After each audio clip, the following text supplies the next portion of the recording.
Bonjour ou bonsoir, selon l'heure à laquelle vous êtes en train de nous suivre en ce moment, nous vous souhaitons la bienvenue dans Porteur de Lumière. Envoyés par la lumière, nous sommes la lumière du monde, car nous portons en nous la véritable lumière, celle qui éclaire tout homme, une lumière qui révèle, car effectivement par sa lumière, nous voyons la lumière. Aujourd'hui, cette lumière se tourne vers semer des graines pour l'avenir. Et pour cela, nous avons l'immense privilège et l'honneur de recevoir une personne qui partagera avec gaieté de cœur son parcours, ses expériences et sa propre lumière. Il a travaillé comme éducateur spécialisé et dans plusieurs structures d'accompagnement dans le domaine sociologique et aussi ecclésiastique à plusieurs niveaux. Il est aujourd'hui apôtre de ministère. Il occupe dans l'église Camp de Grâce une fonction pastorale sous le leadership des prophètes Yann et Naomi Eyebei Saboga, que nous saluons chaleureusement. C'est un très heureux époux et un très heureux papa que nous recevons aujourd'hui. Redensky, bonjour. Bonjour, Comment Josué, vas-tu? comment tu vas? Ça va, très bien, très bien. Je suis content de te recevoir. Moi aussi, ça me fait Pour très peut-être pour plaisir. la petite histoire, ça fait longtemps qu'on se connaît. Très, très longtemps quand même. Et le Seigneur nous a fait grâce de pouvoir nous retrouver encore Ouais. une fois aujourd'hui. Et je suis content de te recevoir. Je te souhaite la bienvenue. Merci. Et merci à toi de pouvoir nous apporter ta lumière encore aujourd'hui. Merci. On peut y aller? C'est un plaisir. On peut y aller. Alors, parle-moi un petit peu de ton parcours. Nous avons dit que tu as été Yes. dans le domaine sociologique et Exactement. ecclésiastique. Parle-nous un peu de ça. Je me représente encore, hein, donc moi c'est Ridensky Richard. Donc voilà, déjà je tiens à saluer aussi ma femme qui est là aussi, Julia, Hey, ma bonjour, fille, Julia. Joy, Bonjour. qui sont venus m'accompagner. Vraiment. Alors, mon parcours, mon petit bout de chemin de parcours, Mhm. ce que, alors, j'ai fait, j'ai été à l'école, j'ai fait un bac professionnel SPVL, c'est dans le social, tout ce qui concerne les métiers du social. J'ai travaillé en tant qu'animateur, j'avais passé mon BAFA, donc le brevet d'aptitude aux fonctions d'animateur. J'ai fait aussi ma formation donc d'éducateur spécialisé. Avant Ok. ça, j'ai travaillé dans plusieurs structures où il y avait de la jeunesse, c'était Ok. dans des associations qui travaillent dans la prévention scolaire, dans la confiance en soi. J'ai fait même assistant d'éducation, donc Ok. dans les collèges, etc. Donc c'est vrai que dans mon parcours, j'ai travaillé beaucoup avec les jeunes de différents âges, à l'église même aussi. Pareil, j'ai été aussi moniteur d'enfants, C'est je vrai? travaillais avec les ados. Oui, Comme- j'ai fait comme un peu moi. tout ça. Ah ben voilà. Ok. Et donc voilà, j'ai mon petit parcours à moi et aujourd'hui, donc, je travaille comme éducateur spécialisé. Ok. Pas forcément avec la jeunesse précisément actuellement, mais voilà. Bon, j'ai un petit parcours qui est là au niveau de cette jeunesse-là. Ok. Donc, c'est vraiment toutes ces choses-là, en fait, par lesquelles tu es passé, vraiment qui ont fait un petit peu le choix, entre guillemets, pour toi, de pouvoir t'orienter vraiment vers ce genre de structure. Ouais. Oui, c'est ça. Et puis, il y a eu quelque chose, c'est que personnellement, il y a un moment où, quand j'étais un peu plus jeune, j'avais fait un stage avec des jeunes aussi, tout ce qui est des centres de loisirs, à peu près comme ça. Et je parlais beaucoup avec d'autres jeunes qui étaient un peu plus petits que moi et qui me disaient oh, moi, j'aimerais bien être avocat, moi, j'aimerais bien être ceci. Donc, tu sais, dans les quartiers un peu même des fois défavorisés, où c'est un peu compliqué, on a du mal à s'imaginer faire de grandes choses. Et quand je les regardais, je les écoutais, je disais, mais non, c'est possible. D'ailleurs, moi, personnellement, je suis pas un fan de l'école. J'ai pas eu des meilleures notes, toujours dans la moyenne ou un peu en bas. Ok. C'était parfois compliqué. Et puis, quand tu as des parents comme moi, haïtiens, donc Oh là là. il y a une manière de marcher qui C'est est une, tellement importante. Bien sûr. Et c'est très bien, en fait, qu'il y ait des parents qui poussent aussi les jeunes à faire des bonnes études, des longues études, etc. Mais je me souviens que moi, j'avais ces difficultés. Je me disais, ah, ça risque d'être compliqué. Et quand j'ai rencontré le Seigneur, il y a quelque chose qui est monté dans mon cœur qui me disait, tu sais, peut-être tu ne réussis pas forcément à l'école comme ça, mais avec le Seigneur, tu vas Tu réussir. vas réussir. Et ça, c'est quelque chose qui est tombé comme un fardeau dans mon cœur où je voulais aider la jeunesse et les aider à croire qu'ils pouvaient faire des grandes choses et des belles choses malgré leur âge. Leur âge n'est pas un problème. Ok. Moi, je crois que dès ma jeunesse, je ne fais pas des petites choses. Wow. Donc voilà, c'est un peu ça qui m'a emmené vers ce corps de métier. Et puis voilà. Pour nous qui sommes chrétiens, croyants, qui croyons en Jésus, qui croyons en sa présence, qui croyons sa présence, ça veut dire beaucoup de choses. Ça veut dire qu'il est vraiment avec nous, qu'il nous accompagne, qu'il fait les choses aussi avec nous. Et tu as parlé de ça aussi dans le fait de pouvoir recevoir le Seigneur, de savoir que peut-être tu n'as pas toutes les compétences nécessaires pour réussir dans le domaine scolaire, mais que tu peux vraiment y aller. Est-ce que tu as vraiment senti en t'engageant vraiment dans cette voie que le Seigneur vraiment avait sa main derrière toi? Oui, je l'ai senti. J'ai senti par des petites choses, hein. C'est des Ok. petites choses du quotidien, des petites victoires. Moi, juste le fait Ok. d'avoir mon diplôme et tout ça, je me souviens que déjà j'avais redoublé Waouh. en période de bac, hein, Ok. je savais. Et puis c'était clair, j'allais pas forcément à l'école, Mhm. je traînais avec les amis, etc. Donc tu sais Ok. déjà le résultat Ouais, final. bien Et sûr, à puis à un l'avance. moment, moi j'ai pris vraiment comme une chance le fait de pouvoir repasser, et repartir à l'école simplement, et repasser mon examen pour avoir le bac, hein. Et c'est dans les petites choses où j'ai demandé au Seigneur, etc., de m'aider dans mes révisions, des petites Mhm. choses où j'ai senti la main de Dieu. Ok. Plus tard encore, le fait d'avoir eu tout ce parcours de travail avec la jeunesse, il y a quelque chose qui tombe dans ton cœur, tu Bien sais que c'est sûr, pas anodin. Même bien pour sûr. faire ce métier, tout ce qui concerne le social, je pense Mhm. que les personnes qui vont là-bas ne vont pas par hasard. Je pense qu'il y a une histoire qui est là. Ok. Et je pense aussi, quelque part, pour moi, qui est en tout cas enfant de Dieu, je pense que la main de Dieu aussi est derrière ça. Ok. Et c'est quelque chose qui grandit quotidiennement. Ok.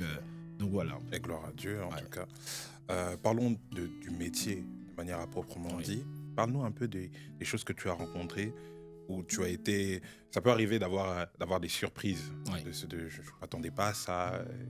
Parle-nous un peu des défis auxquels tu as fait face en Ouais. entrant dans le corps de métier véritablement. Comme on est en France, il y a une chose aussi, je pense que qui est aussi important et qu'on connaît tous, hein, c'est que la France est aussi aujourd'hui maintenant une terre laïque où Mhm. forcément on ne peut pas parler de sa foi comme on le veut, Effectivement, avec ouais. qui on veut comme ça. Et c'est vrai que cette partie-là, quand j'échangeais exemple avec pas mal de personnes de leurs problématiques, tu peux discerner que ça c'est un peu plus profond, ça dépasse un peu le cadre de simplement, ben voilà, j'ai pas reçu forcément d'amour, de soutien, Mhm. etc. Il y a ces choses-là qui Ouais. sont importantes, mais il y a des choses où tu vois que c'est une autre facette, c'est une autre part. Et ça, bah, ça a été un peu un frein parce que je me suis dit, ok, on me dit souvent que tu travailles dans un endroit laïque, donc tu peux pas parler de ta foi. Ouais. Bon, c'est pas forcément ça aussi la définition du fait de tout ce qu'on parle de la laïcité, hein. Mhm. La laïcité, normalement, c'est pour dire que voilà, chacun a sa foi, mais on Oui. vient pas l'imposer aux autres, mais Bien sûr, voilà, ouais, et ouais, c'est ouais. mis dans des contextes et autres. C'est vrai que tu changes ta manière de pouvoir aborder les choses, d'échanger avec les personnes. Je pense qu'il faut jouer entre guillemets avec le cadre qu'on te donne, et tu peux avoir des discussions et des échanges, mais c'est vrai que ce point-là était peut-être aussi un frein de comment on peut aborder les choses. Ça te pousse à réfléchir Mhm. et voir la chose un peu autrement.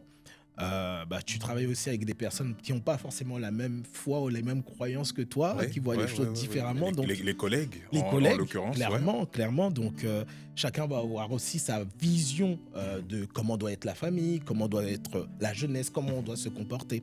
Et c'est vrai que tu dois travailler aussi avec tout ça, le regard de chaque personne, qui peut être riche aussi, Mhm. mais c'est vrai qu'il y a des choses peut-être qui ne me parlent pas forcément Ok. à moi.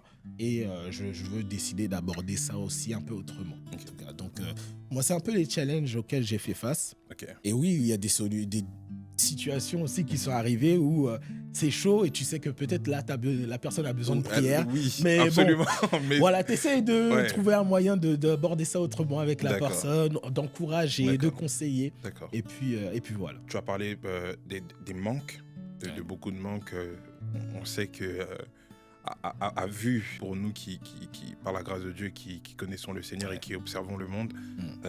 on voit qu'il y a un manque cruel, particulier d'amour dans les familles, dans les amitiés, dans l'environnement des gens. Est-ce que le manque est récurrent? C'est quelque chose qui est habituel. Est-ce que les personnes que tu accompagnes manquent toujours de quelque... Est-ce que c'est toujours un manque? Est-ce qu'il y a d'autres choses qui peuvent mener à ce que la personne se retrouve dans le besoin d'être accompagnée dans quelque chose? Bah, c'est vrai que dans mon métier d'éducateur spécialisé, euh, si on les accompagne, si on accompagne ces personnes, c'est sûr qu'il y a peut-être une carence quelque part. Il y a eu parfois, oui, un manque. Bah, j'ai observé, si je peux dire au moins 3 points que j'ai observé au niveau de la jeunesse. Mhm. C'est que l'un des premiers points, c'est que beaucoup ont ce sentiment d'abandon Ok. ou de rejet. Ok. Rejet par la société qui a l'air de ne pas les comprendre. Mhm. Abandon au niveau de la famille, au niveau des parents. Exemple, c'est un des points où on le disait aussi un peu tout à l'heure, où bah, le père qui peut être absent, la Ouais. mère aussi qui peut être absent, les frères et sœurs. Donc, c'est vrai que c'est des choses qui reviennent souvent. Il y a aussi le point où la plupart des jeunes aussi ont cette instabilité émotionnelle, Ok. ce qui fait qu'aujourd'hui même, tu vois, les jeunes qui sont exposés à tout. Il y Ouais. a de tout, que ce soit sur Internet, Mhm. sur les réseaux sociaux, tu vois que tout ce qui est des violences, tout ce qui est parfois des sujets, la dépravation de la sexualité, C'est tellement facile d'accès. c'est facile, très facile Ok. d'accès. Et puis aujourd'hui, voilà, on tente, on essaye, je sais, par les lois et par autre chose de fermer ces accès-là, mais aujourd'hui, c'est délicat. Et ce qui fait que la jeunesse, des fois, n'a pas de limite. Elle n'arrive pas, en fait, à accueillir, je pense, même certaines situations parce que leur maturité n'est pas encore à là, elle n'arrive pas encore à l'accueillir. Donc, ce qui D'accord. fait que ça devient difficile pour eux. D'accord. Et moi, je suis obligé aussi d'être là, en tout cas de par mon métier et ce qu'on fait pour les accompagner au mieux, pour voir comment on peut travailler ensemble. D'accord. Je viens pas avec tout un outil, des solutions déjà faites. En Ok. réalité, Ouais, oui. je viens pour apprendre à les connaître Ok. et voir aussi c'est D'accord. quoi, quelles sont leurs difficultés en Ouais. fin de compte. Donc, c'est un peu ce que je fais un peu au quotidien D'accord. avec la jeunesse. Justement, est-ce que tu peux... voilà, tu l'as dit, pas de stratégie toute faite, Mm. mais par exemple, est-ce que tu peux peut-être nous parler peut-être en titre d'exemple de quelqu'un que tu as su accompagner, Mm. d'un jeune que tu as su accompagner, quelles sont les méthodes que tu as utilisées, comment il est passé lui d'un état à un autre et comment tu as pu mener à bien la mission qui t'a été confiée. Ouais. Je pense à un jeune. Alors, je travaillais dans une MEX, donc c'est des jeunes, des enfants en fait qui ont été déplacés un peu de leur famille D'accord. parce que il y a eu une situation dite de danger. Donc, soit il y a eu pareil, hein, on le dit souvent, donc le manque de cadre parental, Ok. où il y a vraiment un manque au niveau de la famille, ce qui fait que l'enfant ne peut pas se développer. Ok. Donc, c'est des enfants qui sont placés là-bas Mhm. et voilà, on tente de leur donner une structure, un cadre dans lequel ils vont se développer facilement, ils vont pouvoir aussi apprendre à avancer. Mhm. On sait que déjà au niveau des jeunes, ils ont besoin dès le début de leur âge d'avoir et de recevoir des bonnes choses. Absolument. Et je pense à un jeune où on était dans un petit groupe de 10 personnes et c'était quelqu'un qui se repliait beaucoup sur lui-même. Dans le groupe, il voulait pas être trop avec les Ok. autres. Il était vu déjà comme un peu le gars bizarre, le Oui. garçon un peu Donc, bizarre. il y a toujours un garçon bizarre dans Il y a toujours les toujours groupes. Et je me souviens que moi, j'allais vers lui. J'ai toujours eu ce truc-là d'aller vers les personnes qui ne sont pas encore comme les personnes... on les appelle à l'époque, des fois on dit les bolos ou etc. Oui, Les gens un peu voilà. bizarres. Les gens Moi, un j'ai peu, toujours oui. envie d'aller, j'ai toujours voulu aller voir ces genres de personnes-là, échanger, apprendre Ok. à les connaître. Et le mot bolos, c'est vrai que c'est méchant. Oui, mais c'est méchant. mais Bon. voilà. Mais Aujourd'hui, c'est les comme gens ça ils qu'ils- disent les Ah, nerds. ouais, Je vois les voilà. nerds ou des trucs comme Voilà. ça. Ouais. C'est ça. Et puis j'allais souvent vers lui et je discutais, je voulais savoir ce qu'il aimait dans la vie, ce qui l'intéressait. Et c'est vrai que le fait de pouvoir l'écouter, de pouvoir échanger, de pouvoir lui dire, moi, exemple, j'aime bien les mangas. Et je parlais avec lui, il aime bien les mangas. Donc Ok. le fait d'aller sur des choses qu'il aime, le fait D'accord. que j'ai pris le temps aussi de l'écouter, ça lui a donné aussi un espace de confiance où Ok. il s'est livré à moi. Ok. Et par cette suite-là, on avait aussi des temps d'activité, etc., où j'ai pu aussi l'aider à aller dans un groupe, à l'insérer aussi dans le groupe, Wow. à travers des activités, à travers ce qu'il aime. Ok. C'est vrai que c'est pas quelque chose qui s'est fait en un jour, ça Bien prend sûr. du temps. Ça prend du temps. Mais c'est vrai que j'ai pas eu après d'outils physiques, etc., mais D'accord. j'ai utilisé ce que j'avais en moi. Moi, je sais Mhm. que je suis quelqu'un qui aime bien écouter, Ok. qui aime bien échanger. Ok. Et juste comme ça, en fait, il a commencé à s'ouvrir et ça lui a permis aussi de s'inscrire dans le groupe, Ok. ce qui fait qu'il n'a pas été aussi un peu marginalisé, mais Ok. là, il a pu aussi s'améliorer. Donc, Wow. ça, c'est une des choses dans lesquelles j'ai pu accompagner un jeune et il y en a tellement aussi qui sont comme ça. Donc, Je pense que c'est une des meilleures méthodes en fait d'exercice pour Ouais. pouvoir entrer dans le cœur de quelqu'un, entrer peut-être pas dans la tête parce que on veut pas du contrôle mental, mais c'est ça. voilà, entrer dans la pensée de quelqu'un, de se dire que j'ai quelqu'un qui peut avec qui je peux discuter, j'ai Ouais. quelqu'un avec qui voilà, je peux prendre soin de la personne, enfin je peux être pris en charge plutôt par C'est la ça. personne. Et comment ta foi, comment ta croyance, je vais dire le mot, faut pas avoir peur. Je sais que toi tu n'as pas peur, mais comment ta spiritualité a réussi à faire pivoter en fait son cœur en Bonne fait, question. parce que on fait un travail au niveau de l'âme. Et on sait que l'âme est très importante C'est ça. et que c'est un jeu sur lequel, en fait, il faut connaître les principes, il faut connaître comment ça fonctionne, etc. Comment tu agis spirituellement lorsque tu te retrouves face à ces Pour choses? ça, c'est une bonne question. Comme je le disais un peu tout à l'heure, ok, bah, la laïcité, etc. Et je me disais que moi, que ça allait pas être forcément un frein. Mhm. Parce que déjà, quand je vais vers des personnes, je vais échanger avec des personnes, je sais que je compose avec moi ce que j'ai à l'intérieur de moi. Et ce qui fait que, par la grâce de Dieu, il y a eu des fois des circonstances. Je pense que le fait que nous soyons des lumières, que nous soyons des personnes qui apportent la lumière du Seigneur Jésus, Mhm. et ben, le Seigneur aussi travaille avec nous dans ces domaines-là. Effectivement, ouais. Et j'ai eu des circonstances où on a commencé à parler de la foi, que ce soit avec les collègues, que ce soit avec les personnes que j'accompagne. Souvent, on me pose la question, je pense à un moment où j'accompagnais une personne, j'étais en voiture, et la personne avait mis TikTok et il y avait des chants et des louanges qui tournaient là. Ok. Et je lui dis, ah, je connais cette chanson, elle est bien. Je crois que c'était Comment ne pas te... Ok. Donc on Bah était oui, là, elle me dit, oui, c'est oui. une bonne chanson. En plus, maintenant, c'est devenu un peu En populaire. plus. Et elle me dit, oui, j'aime bien ce genre de chanson. Elle met une autre louange. Et je dis, ah, je connais. Elle me dit, ah bon? Donc on commence Ok. à chanter dans la voiture Bah oui. ensemble. Ok. Et donc on commence à chanter. Et puis je me souviens d'un autre rendez-vous où je rencontre encore cette personne. Elle me dit, vous, ça se voit, vous avez quelque chose de bien en vous. Il y a Ok. quelque chose de gentil, de bon en vous. Vous êtes chrétien? J'ai dit, ah oui, je suis chrétien, etc. Elle me dit, elle est où votre église? Bon, je ne lui ai pas donné mon adresse pour certaines raisons, en tout cas pour cette personne-là. Mais Bien sûr. par la suite, en tout cas, on a pu échanger sur la Ok. foi. Donc, ce qui fait que la personne, si quelqu'un vient me parler aussi de la foi, bah, je ne vais pas rester muet, etc. On va échanger, on va aborder certaines choses. Pareil avec les collègues, et on va commencer à échanger sur tout ça. Et c'est ce qui fait que, bah, quelque part, tu peux partager ce que tu vis. Je leur ai déjà dit, bah, moi, j'ai déjà vécu des miracles. J'ai vu des guérisons, ma mère bah a oui. été guérie. Et ça, tu vois, c'est mon expérience. Ouais. Et je peux faire part de mon expérience de vie. Je suis pas en train de la poser, je suis en train de le partager. Je pense D'accord. qu'il faut le voir aussi sous le cadre du partage, ce qui fait que on va pas forcément avoir cette restriction. C'est vrai que si tu l'imposes comme ça, oui, tu vas te faire réprimander, etc. Mais là, dans le cadre du partage, je pense que c'est possible. Mais je crois beaucoup que c'est le Seigneur qui aide parce qu'il y a Ok. des circonstances qui sont arrivées qui fait que j'ai commencé à partager ma foi, à parler de ce que je vis et ce qui a amené aussi à des choses où on a pu partager. Et je pense que c'est important. Les gens ont besoin de ça. Je pense qu'ils ont besoin de témoignages, de choses réelles. Et quoi. Waouh. Gloire à Dieu, en tout cas. Vraiment gloire à Dieu. Je suis admiratif. Je suis devenu admiratif, en fait, du métier quand on avait parlé au téléphone de la dernière fois, et même quand on est en train d'en parler ici. Parce que ça me fait sentir, à part dans le domaine de l'école du dimanche, peut-être, Ouais. j'ai l'impression que nous, du côté de l'Église, on a des manques. Du côté de l'accompagnement pour la jeunesse au moins. Il y a beaucoup de jeunes, il y a beaucoup de mouvements de jeunes et on bénit le Seigneur pour ça.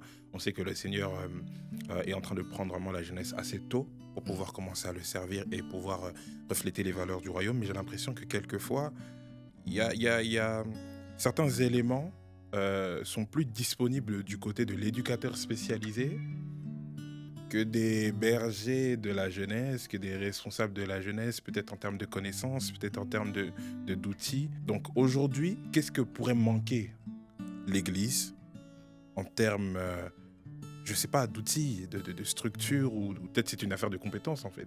Qu'est-ce que pourrait manquer l'Église aujourd'hui? J'aime bien ta question parce que je pense que tu connais cette phrase qui dit remettre l'Église au centre du village. Ouais. Et cette phrase-là, déjà, elle n'est pas créée comme ça. C'est-à-dire qu'en réalité, déjà en France, faut savoir, on savait que déjà l'Église et l'État fonctionnaient ensemble. Et à la base, les églises étaient réellement au centre du village. Et l'Église représentait la sphère spirituelle, la sphère administrative et sociale. Excuse-moi de te couper, mais quand en vrai on regarde la cartographie des villes, Oui. des villages, l'église est physiquement au centre de la ville, au centre du village. Elle est au centre. Ouais. Notre-Dame, vraiment, au pile en milieu de Paris. Exactement. Et ben c'est là où tu vois que en réalité l'église avait déjà un travail à l'époque où on pouvait pas faire sans l'église. L'église avait son importance. Et je pense que aujourd'hui Souvent les personnes, les jeunes, exemple, comme on est aussi sur le plan de la jeunesse, les jeunes, quand ils vont se tourner vers leur pasteur, ils vont se dire que mon pasteur va répondre à toutes mes solutions. Ouais. Il va m'aider. Alors, oui, le pasteur a sa vie, son Oui. expérience, ses connaissances, il va prier pour toi. Mais c'est vrai que parfois, nous, pasteurs, on va être limités. Il y a des domaines qu'on n'arrive pas à toucher, il y a des choses qu'on n'arrive pas à avoir ou comprendre exactement. Ok. Pas plus tard que cette semaine, je parlais avec une personne dans un entretien et pastoral et je lui disais, vu ce que tu as vécu ou certaines choses, je te conseille d'aller voir un psychologue, chrétien de préférence, Wow. pour échanger de ça. Parce que le psychologue va avoir une compétence Ok. que moi je n'ai pas et va pouvoir travailler aussi au niveau de l'âme. Le psychologue, c'est le psyché, donc tout ce qui va concerner l'âme, les mots de l'âme, etc. Donc, je lui ai conseillé d'aller voir un psychologue chrétien. pour Pardon, mais échanger. c'est pas un risque de dire que c'est un manque de foi d'aller voir le psychologue. Ah non, je Parce sais que c'est un problème de délivrance, de cure d'âme. J'entends les deux. Oui. J'entends que c'est un manque de foi, j'entends que c'est la chose à faire. C'est quoi? Je pense que si quelqu'un est psychologue, tout comme on a des éducateurs, tout comme on peut avoir des personnes qui ont plusieurs domaines infirmiers, etc., si ça c'est un manque de foi, ça veut dire qu'on n'aurait pas besoin d'avoir de chrétiens qui sont infirmiers, etc. On n'aurait pas besoin de limite de travailler, si j'ai envie de dire, et de s'impliquer aussi dans les affaires de la cité. Non, c'est pas un manque de foi. Je pense que parfois les personnes qui vont parler de ça peut-être ne connaissent pas aussi ce genre de métier. Exemple, tu entends psychologue, où tu vas avoir des appréhensions, tu vas dire c'est pour les fous. Mais je suis pas Surtout fou. les parents. C'est ça.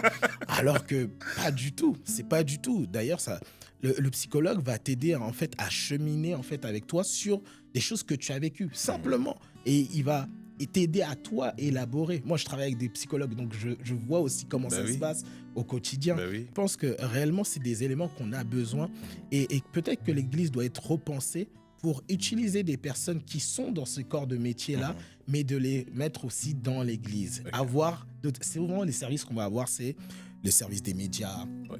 le service de l'agapé, etc. Ouais. Des très bonnes choses, des Ok. bons services. Mais je pense qu'il faut d'autres services, comme à l'époque j'étais dans mon ancienne église et ils avaient un service d'aide sur tout ce qui va être administratif. Ok. Moi, on m'avait aidé pour faire mon CV, ma lettre de motivation, Ah oui. orientation vers certaines écoles. Ok. Et ça, c'est une bonne chose. Je sais que j'ai regardé aussi, il y a quelques personnes à l'église d'ICC qui ont ouvert une école chrétienne, etc. Effectivement, oui, Donc, oui, effectivement. je trouve que ça, c'est des bonnes choses.